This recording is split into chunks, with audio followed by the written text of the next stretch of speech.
Good afternoon, you're watching Euronews now. It's Thursday the 9th of December. Here are your top stories this hour. The UK Prime Minister brings in tighter COVID restrictions as it's announced the Downing Street Christmas party investigation could be widened. Fighting cross-border crime. Plans are underway to improve the way European police forces work together. And Lyon's annual Fête des Lumières gets underway in the French city, despite surging COVID figures across the country.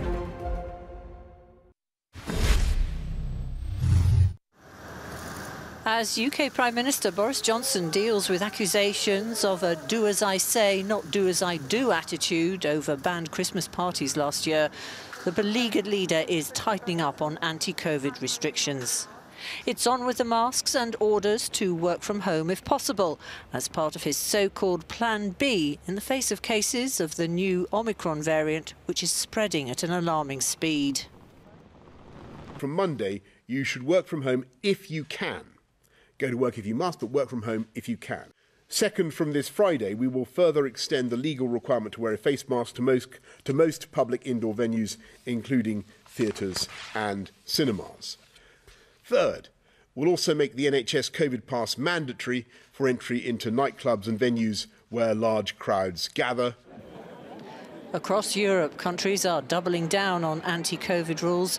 Denmark is one of them. From Friday, nightclubs, bars and restaurants are to close at midnight and no alcohol will be sold after that time.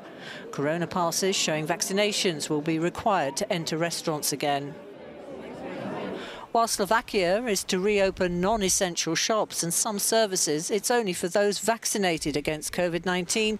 It's extending a lockdown for others and closing some schools.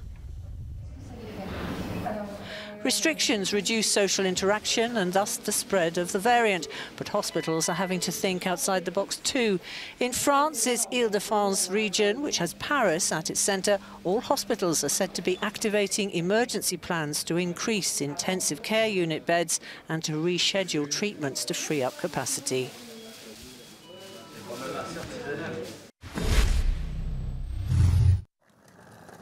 More countries have announced a diplomatic boycott of the Beijing Winter Olympics that's due to be held in February 2022. The move follows the US decision against China's alleged human rights abuses. The UK and Canada have become the latest to back the diplomatic snub. I don't think the decision by Canada or by many other countries to choose to not send diplomatic representation to the Beijing Olympics and Paralympics is going to come as a surprise to China. We have been very clear over the past many years of our deep concerns around human rights violations. Australian Prime Minister Scott Morrison's decision to join the boycott was greeted by criticism from China, who described it as political posturing. China has not invited any Australian government officials to attend the Winter Olympics, and no one would care about whether they come or not. The Australian politicians, called posturing and hyping for their own political interest, have no impact whatsoever on Beijing's successful hosting of the Olympic Games. Meanwhile, the International Olympic Committee is maintaining a neutral stance and says the Games are about and for the athletes. The presence of governments, officials, is a purely political decision for each government. And also for this political decision, the principle of the political neutrality of the IOC applies. In recent years, tensions have risen between China and several Western countries over a number of diplomatic issues, including the repression and genocide of China's Uyghur minority, which Beijing denies. US President Joe Biden is convening global leaders from over 100 countries spanning the world's regions today for the administration's inaugural Summit for Democracy. The threat of foreign agents interfering in elections, online disinformation and political polarization are all expected to be high on the agenda. Our reporter Ray Suarez has the latest from Washington, D.C. One thing you can say about virtual summits in this pandemic-driven era is while they may lack the splendor and ceremony of old-fashioned international get-togethers, they are well attended. Joe Biden will welcome 100 delegations from around the world to this Summit for Democracy, and he begins it just as he's also been threatening the Russian president with severe sanctions if Moscow doesn't lower the pressure on its neighbor, Ukraine. They come and begin their talks with several specific goals in mind: strengthening democracy against authoritarianism, fighting corruption, promoting respect for human rights, bolstering free and independent media, defending free and fair elections, and strengthening democratic reformers. Now, when this summit was first announced, critics both domestic and around the world said, well, maybe the United States ought to look after its own house first when it comes to protecting democracy. Well, at the State Department, they seem to have heard that critique. A senior State Department official briefing reporters said, no democracy is perfect, ourselves included, and the U.S. is approaching this summit from a place of humility. In fact, these talks kick off a whole year of consultation, agenda setting, goals they intend to reach, and it will culminate with the Summit for Democracy 2 a year from now. In a tit-for-tat battle at the International Court of Justice, a judge has ruled that both Azerbaijan and Armenia must prevent the incitement of racial hatred against the other nation. The court also ordered Azerbaijan to prevent any act of brutality against prisoners captured during a 2020 armed conflict. The Republic of Azerbaijan shall protect from violence and bodily harm all persons captured in relation to the 2020 conflict who remain in detention, and ensure their security and equality before the law. Take all necessary measures to prevent the incitement and promotion of racial hatred and discrimination, including by its officials and public institutions targeted at persons of Armenian national or ethnic origin. The court invoked the UN Anti-Discrimination Treaty in its ruling, a charter that both countries have signed. The Republic of Armenia shall, in accordance with its obligations under the International Convention on the Elimination of All Forms of Racial Discrimination, take all necessary measures to prevent the incitement and promotion of racial hatred, including by organizations and private persons in its territory, targeted at persons of Azerbaijani national or ethnic origin. In October last year, Azeri forces violently cleared the disputed territory of Nagorno-Karabakh of ethnic Armenians, who had held the region since the 1990s. After 44 days of fighting, Russia brokered a ceasefire. The conflict left over 6,000 people dead.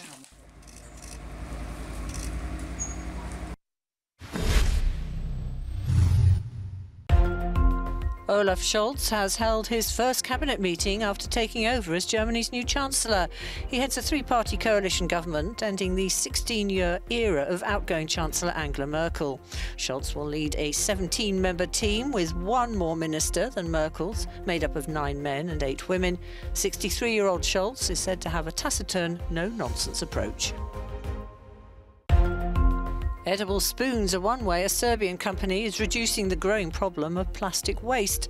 The consumable cutlery are made of millet, eggs and honey, but no water or artificial additives. Currently 10 workers produce 20,000 cinnamon and cocoa flavoured stirrers in one shift. As for the future, they hope to introduce edible straws.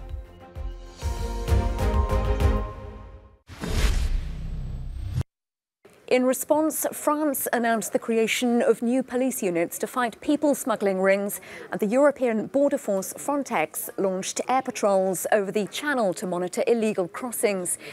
Meanwhile, in Calais, on the western coast of France, little has changed for those who still dream of reaching Britain, as our international correspondent Annalise Bourges reports. Gone are the days of sprawling jungles at the coastal town of Calais.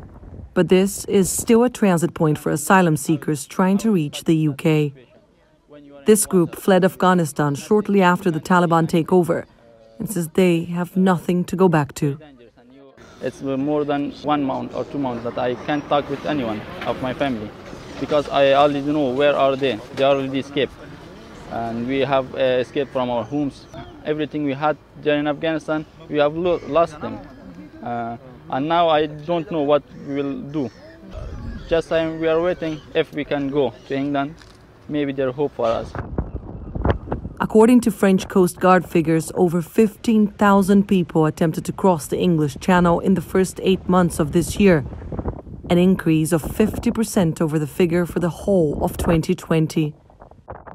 France has been trying to change that trend and investing heavily to discourage migrants from stationing in the region, to no avail. Over the past few years, tens of thousands of people have come through Calais in the hopes of reaching the UK. And according to NGOs, at least 1,000 remain in various encampments around this area. That despite restrictions on the provision of and access to humanitarian assistance, according to activists. Ludovic Holbein describes France's policy towards refugees in Calais as bullying, and calls the latest round of measures a militarization of the border that will do little to dissuade those who have already lost so much along the way from attempting to finally reach the end of their dangerous journey. They are on the edge here in Calais and ready to do whatever it takes to cross. People who want to go to England will continue to take all risk to go to England, and adding a plane and 2 helicopters will not change things. It will only push people to take even more risks, to maybe cross in even worse conditions, to leave when there is fog not to be seen by planes. While statesmen scramble to find a solution for the continuous influx of people, many here in Calais say they have no other choice but to carry on. Adam left his wife and 2 boys in Sudan to try and carve a better life for the family. What do you plan to do? He heard about the shipwreck that killed 27 people 2 weeks ago, but says it changes nothing. You are trying to go to England? Yes. But it's dangerous. That's your plan. Annelise Borges in Calais for Euronews.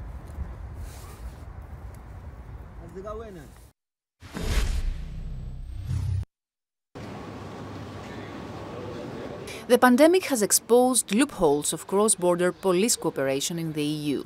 Criminal networks are often better organized than the police systems in place. And this has pushed the European Commission to present a proposal to reinforce cooperation among national police departments.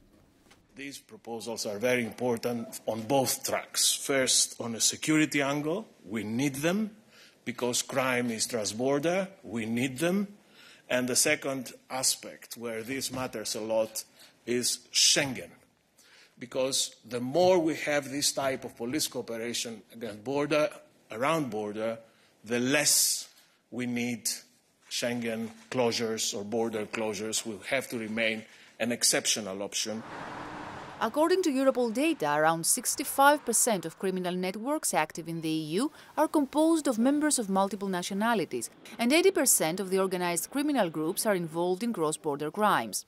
The new proposals target exactly these networks and crimes, which include smuggling of drugs, people and migrants. The pandemic has changed many things, and not certainly for the better, for the worse. It has aroused an incredible tide of criminal offenses online, particularly cruel with the most vulnerable people, underage, minors, children. The child sexual abuse has multiplied through the pandemic. Grooming and solicitation has multiplied through the pandemic. Fraud in the net has multiplied in the pandemic. So it's essential that law enforcement agencies are provided with the proper tools in order to tackle and crack down on cross-border serious crime. Information exchange is key to the new system, with the establishment of a central router where national databases will be able to connect, replacing the many bilateral connections. Efi Koutsakosta, Euronews, Brussels. EU interior ministers are meeting this morning in Brussels to talk migration once again and how to deal with migrants arriving at Europe's borders. They will have the first chance to scrutinize the EU Commission's plans to ease the asylum evaluation rules for Poland, Lithuania and Latvia in response to what the EU has called a hybrid attack by Belarus to destabilize the bloc, weaponizing migrants and refugees. This move would make it harder for people to enter the EU from Belarus, even though the flows are currently much less. At the same time, other migration challenges at the external borders will also be discussed, in particular in the Mediterranean. As the tragic loss of lives in the English Channel has demonstrated, combating migrant smuggling remains an important challenge, and that's why efforts are ongoing to reinforce cross-border police cooperation. Let's remember that 12 EU interior ministers in October sent a letter to the EU Commission asking for an update of the Schengen Border Code with a specific focus on physical barriers at the external EU border. The EU Commission is expected to approve this review next week, more adapted to the current conditions. As an EU official confirmed, the EU leaders will also discuss the external aspect of migration at their last scheduled meeting this year, next week in Brussels.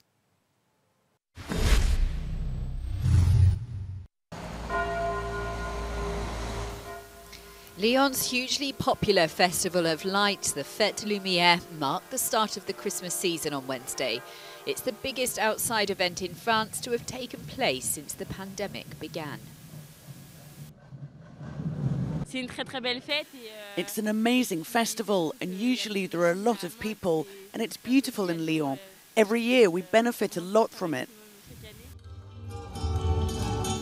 27 squares in Lyon form part of the backdrop for 31 poetic sound and light performances.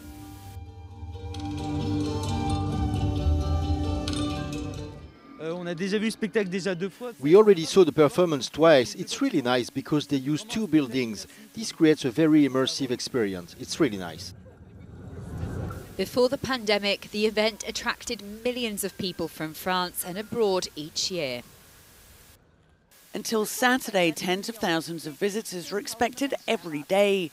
A Fête des Lumières between bright light and face masks.